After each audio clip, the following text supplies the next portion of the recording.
Guess what? Every single person on this planet has got something to grieve. And what I mean by grief means you've lost something, and you've lost something that causes you pain. My heart goes out to you. I just had 2 encounters that are not accidents. I never think of things as accident. You listening to this video, it's not an accident. I just walk into the gym and I meet 2 people, 2 parents that are grieving the loss of children. And I'm just so grateful and honored that I'm able to speak life. The same thing I've been speaking to every single person out there is just to know that, man, yeah, it sucks. It sucks when we lose things. We can lose, children. We can lose ourselves. We can lose relationships, lovers. We can lose stuff. I've lost it all. I haven't lost a child yet. And I say yet, I hope I never do. At least in this lifetime, I've never lost it. But that's the thing. That's where we do all share the story, depending on what your belief is in the reincarnation of how many lives. I mean, I believe that's why we're all one, we're all connected, is because we've experienced everything there is to be experienced. And yet here you are right now, in the now, hearing my voice. And I think that's an incredible thing. I think it's an incredible thing for you to have, for this message to have found you, grieving anything that you're truly grieving. What is your loss? Comment down below if you have the strength to truly identify and acknowledge something that is causing you pain that no longer exists in your life. But I'm also here to tell you that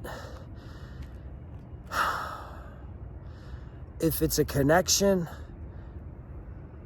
then there's no loss. The physical can be, it's an addictive thing, right? I always say too, and I told both of the people I talked to today, I'm going to say, hey, this is something that's going to probably hurt you, is when you stay in a perpetual state of grief, that is selfish. And one of the guys said, you're right, bro. He's like, if I was to turn the tables and I was to be gone and my son was to still be here and I was to be watching him, I would want him to not stay in grief. I would want him to go live his best life. But it's hard, man. It's hard. And that's why I just stayed with this man, gave him some encouragement, showed him some love, and just kind of held space for him, but wanted to build some faith and some encouragement to know that the loss is not the loss. And we really need to transcend the story of suffering, our physical existence.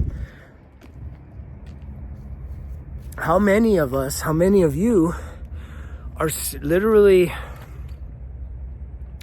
holding on to something that's so far gone? And it could even be parts of your own life. You're holding on to your teenage years or your college years or your 20s or your 30s when you thought everything was incredible and it couldn't get any better. And now you find yourself in a place where it is fucking miserable. And so you're grieving the fact that your life that once was is gone. I can relate to that. I know what it is to lose everything. I was in my mid-20s just killing it, man. Southern California, investing in real estate, over $1 million in investment properties, a thriving promotional products company, living close to the beach, starting a family, and fucking poof, man, it all falls off the cliff. It all washes into the ocean. And I chalked up the biggest loss of my life. To lose that dream, man. It was a 10-year cycle of sadness and depression. And it ended with me hitting this rock bottom that led to this. It's what led to me finally shaking off the loss of that whole dream that I had created for myself. And I felt like I had no control over. I didn't get lazy. I didn't stop working. And yet I felt like there was nothing I could do to stop what was happening from happening. And yet I've had to find the faith to move forward, to realize that the comeback is greater than the setback, that all of those lessons, all of those failures throughout my life are all going to be manifested in the now and bring forth even greater abundance, greater fruit. That they will all be redeemed because I have truly showed up for myself. I didn't just stay in the state of suffering, even though I put myself in an absolute highway to fucking hell. A sprint to the bottom. I kept jumping off the cliff, wishing I'd hit the bottom, wishing I could die. And I was hard to kill. I was hard to kill, man. And I'm glad that that vicious cycle of self-sabotage, self-abandonment, self-sacrifice, that it came to an end. And that now here I am able to speak life. And it doesn't mean my life's any easier, but it means that I have a lot of tools and I have a lot of experience. And I'm a resilient motherfucker that when I get knocked down, it's hard to get back up. But I have found always a time to get back up, to dust off and keep going. And I leave you with that encouragement today. If you're finding yourself in a state of grief, just know that the final phase of grief is acceptance. And if you can at least put that on the wall, like literally write it down, make a beautiful piece of art and put acceptance on the wall. A literal target of acceptance on a wall in your living area that you can see every day. Put on your front door, put on the inside of your door, when you walk out of the house, wherever it is, put it all over the house. Get to a place of acceptance. And the way that I believe that we can get to a place of acceptance sooner is really elevating our belief. What do you believe about life and death?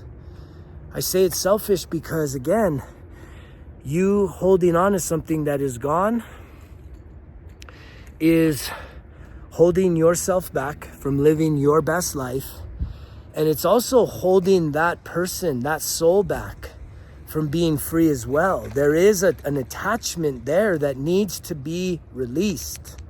It needs to be released. They need to be able to fulfill their highest purpose as a soul, and you need to fulfill your highest purpose in the incarnation of your conscientious reality on this planet. If that makes sense to you, know that you're chosen.